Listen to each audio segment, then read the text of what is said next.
Satya for the people live TV ప్రేక్షకులకి నమస్తే మంజరి. ఈరోజు మనం కనుక చూసుకుంటే వార్ 2 సినిమా వివాదాస్పదం అయిపోయింది. రాజకీయాలు అందులోకి వచ్చాయి, అభిమానులు నచ్చుకోవడం జరిగింది.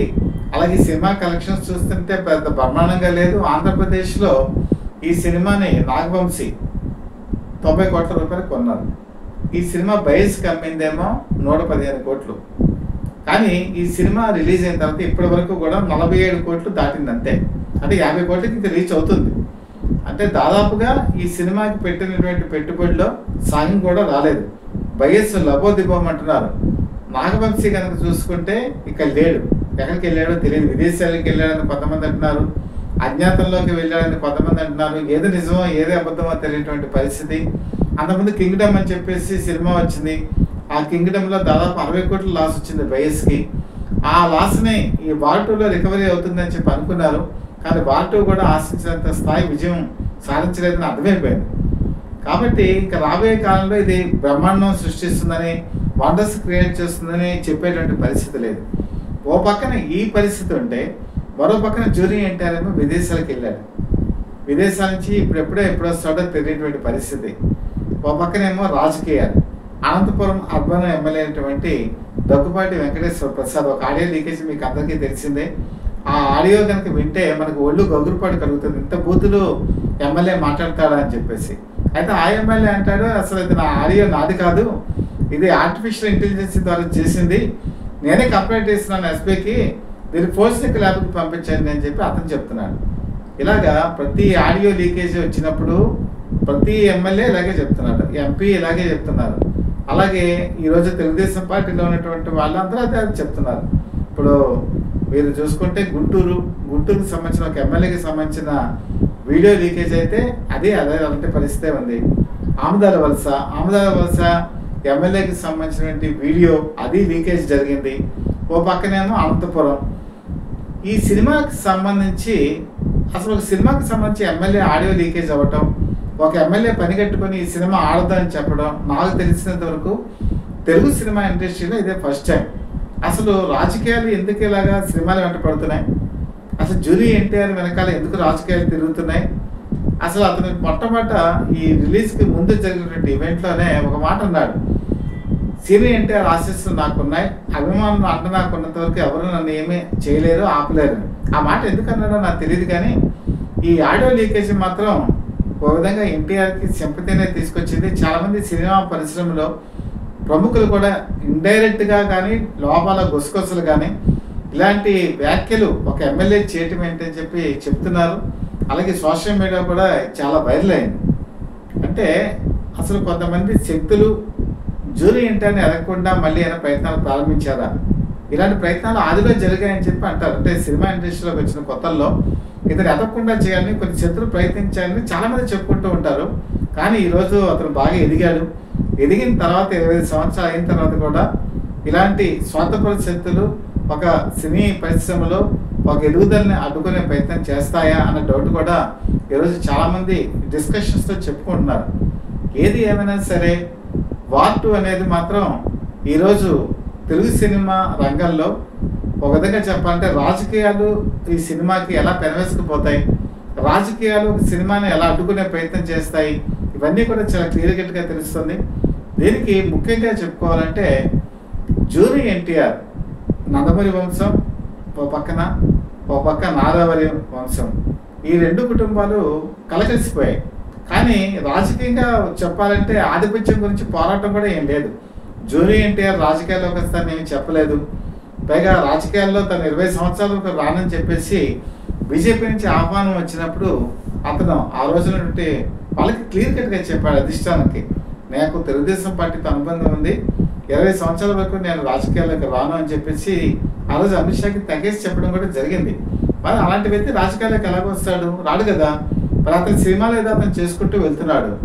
కానీ ఎందుకని పని కట్టుకొని కొంతమంది ఈ సినిమా గురించి ఒక ప్రచారం చేశారు అని చెప్పి అనుకుంటే అదే నేను ఇక్కడ ఏంటంటే సినిమా ఇండస్ట్రీ ఈరోజు పరిస్థితి ఎలాగైపోయిందంటే కథ లేకపోవడం, సినిమాలో కథ లేకపోవడం ఒక రకమైతే, మన హీరోలు కథను పట్టించుకోకపోవడం ఒక రకమైతే, సినిమా ఇండస్ట్రీలో సినిమా రిలీజ్ అయిన తర్వాత టికెట్లు ఇష్టానుసారం పెంచుకోవడం ఒక రకమైతే, ఓ పక్కన మీరు ప్రతి సినిమా చూడండి, ఏదో ఒక పార్టీ లేకపోతే కొంతమంది హీరోల అభిమానులు వాటిని నిర్వీర్యం చేయడానికి ప్రయత్నం చేస్తున్నారు. మీరు హరిహర వీరమల్లు చూడండి, డిప్యూటీ సీఎంగా ఉన్నటువంటి పవన్ కళ్యాణ్ ఆయన సినిమా రిలీజ్ చేస్తే అప్పుడు కూడా కొన్ని వ్యతిరేక వర్గాలు ప్రచారం చేశాయి, ఈ సినిమా బాగాలేదు, ఆడదని చెప్పేసి. ఆ తర్వాత కాలంలో మీరు కనుక చూసుకుంటే మరి వార్ 2 సినిమా, వార్ 2 సినిమాకి ముందు కనుక దేవరా సినిమా కనుక చూసుకుంటే దేవరా సినిమా దగ్గర కూడా అదే రకమైనటువంటి పరిస్థితి.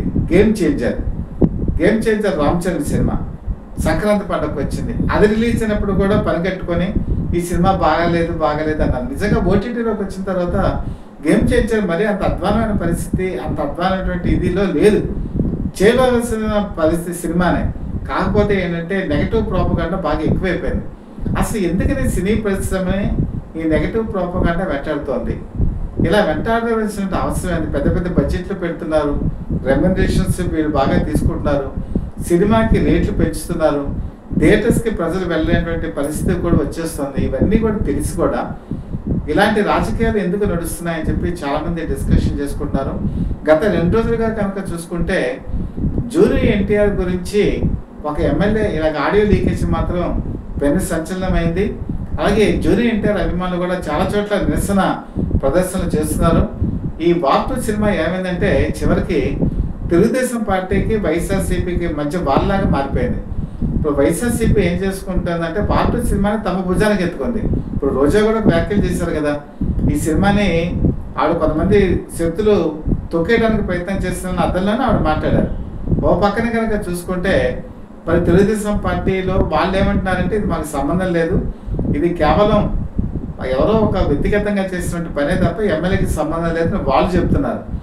అయితే అసలు అనంతపురం వచ్చేటప్పటికి అనంతపురం ఎన్టీ రామారావుకి అసలు బాగా పట్టున్నటువంటి ప్రాంతం, అంటే సీనియర్ ఎన్టీఆర్కి. ఆయన హిందూపురం నుంచే కదా పోటీ చేశారు. ఇప్పుడు బాలకృష్ణ కూడా హిందూపురం నుంచే పోటీ చేసి 3 సార్లు నెగ్గడం జరిగింది.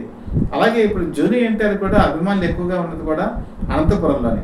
సో అనంతపురంలోనే ఒక ఎమ్మెల్యే ఆడియో ఇంత ప్రకంపన సృష్టించింది.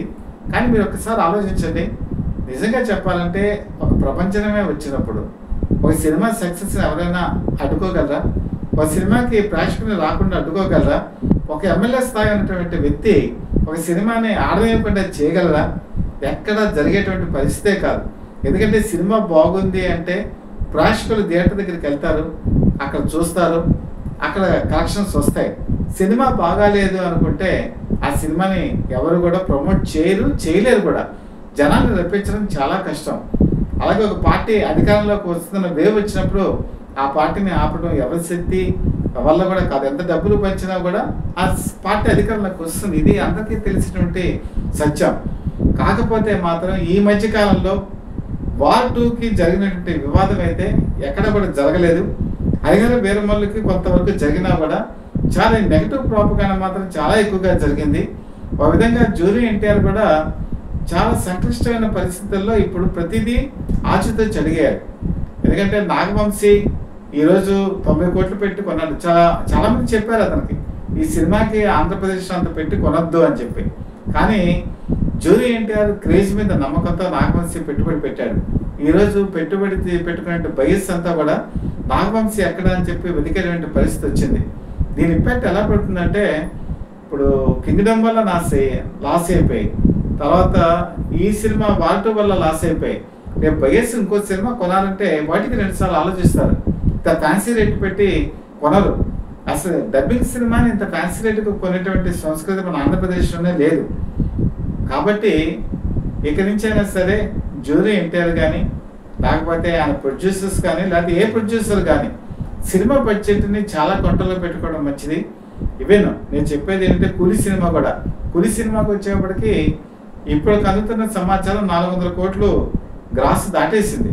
అది కొంతవరకు సేఫ్ జోన్లోకి వెళ్ళింది. ఎందుకంటే సూపర్ స్టార్ రజనీకాంత్ చరిష్మా అక్కడ పనిచేసింది. తమిళనాడులో ఆ సినిమాని బాగా ఆకాశానికి ఎత్తుకున్నారు అక్కడ, అందుకని ఆ సినిమా కాపాడింది. కానీ ఇక్కడ మెయిన్ ఎస్టిమేషన్ ఎక్కడ తప్పిందంటే హృతిక్ రోషన్ నార్త్లో పెద్ద ఏమీ ప్రపంచం సృష్టించలేపాడు. ఎందుకంటే అతను ఫ్లాపుల్లో ఉన్నాడు, అతను సరైన రేంజ్లో లేడు. అలాగే ఇక్కడ జూనియర్ ఎన్టీఆర్ మీద ఎక్కువ హోప్స్ పెట్టుకున్నారు. ఉభయ తెలుగు రాష్ట్రాల్లో కన్నడ లేకపోతే ఇలాంటి ప్రాంతాల్లో అయినా బిజినెస్ చేస్తుందని చెప్పి అనుకున్నారు. కానీ ఎన్టీఆర్ చరిష్మా కూడా ఇటు కాపాడలేకపోయింది. ముఖ్యంగా తెలుగు రాష్ట్రాల్లో చాలా అసలు బిజినెస్ చేయలేకపోయింది. 47 కోట్లు అంటే చాలా తక్కువ బిజినెస్ చేసింది. సో ఇలాంటి పరిస్థితుల్లో ఇప్పటికైనా సరే ప్రొడ్యూసర్స్ కానీ దర్శకులు కానీ కథ మీద దృష్టి పెట్టుకొని తీసుకుంటే మంచిది. ఎక్కువ బడ్జెట్ పెట్టేసి సినిమా కనుక తీసుకుంటే వాటు పరిస్థితి ఒక ఫ్లాప్, అది అందరికీ కూడా భయంకరమైన చేదుకల్ని మిగిల్చింది. ఈ భయంకరమైన సినిమాలని అంత డిమోటివేట్ చేసిన అవసరం కూడా ఎమ్మెల్యేలకి లేదు. అసలు ఎమ్మెల్యేలు ఇలాంటి వాటిలో ఇన్వాల్వ్ అవటమే అవసరం. మరొక ముఖ్యమైన విషయం ఏంటంటే మనం ఫోన్ మాట్లాడేటప్పుడు ప్రతి దాంట్లో కూడా కాల్ రికార్డింగ్ అవుతుంది. కనీసం ఒక ఎమ్మెల్యే స్థాయిలో ఉన్నటువంటి వ్యక్తి అవతల వ్యక్తితో బూతులు మాట్లాడుతున్నప్పుడు అసలు తన స్థాయిని మర్చిపోయి అది ఒక రికార్డింగ్ అవుతుందని, అది బయటికి లీకేజ్ అవుతుందని చెప్పి ఎందుకు గ్రహించలేకపోతున్నారో అర్థం చేసుకోలేకపోతున్నారు. గతంలో వైఎస్ఆర్సీపీ గవర్నమెంట్ ఉన్నప్పుడు కూడా చాలా వీడియో లీకేజెస్ వచ్చాయి, ఆడియో లీకేజీలు వచ్చాయి. అప్పటికైనా సరే వాళ్ళకి తెలుసు కదా మనం బయట వాళ్ళతో మాట్లాడేటప్పుడు ఎలా జాగ్రత్తగా ఉండాలని చెప్పి. కనీసం జాగ్రత్తలు కనుక తీసుకోకపోతే ఈరోజు వాటు చుట్టూ ఉన్న వివాదం ఎలా బిగుసుకుపోయిందో, ఎలా ముదిరిపోయిందో అలాంటి ఫలితాలే ఎదురు చూడాల్సి ఉంటుంది. ఎప్పటికైనా సరే సినిమా రంగాన్ని రాజకీయాలతో ముడిపెట్టద్దు. రాజకీయాలు వేరు, సినిమా రంగం వేరు. అందులోకి రాజకీయాలు వెళ్ళకూడదు, రాజకీయాల్లోకి సినిమా వచ్చినా పర్వాలేదు. కాకపోతే ఏంటంటే ప్రొడ్యూసర్స్ దెబ్బతినకూడదు, అలాగే అభిమానులు బాధపడకూడదు. ఈ వాస్తవాన్ని గుర్తిరిగితే మంచిది. ఆ దిశగా మన తెలుగు పరిశ్రమ వెళితే ఇంకా మంచిది.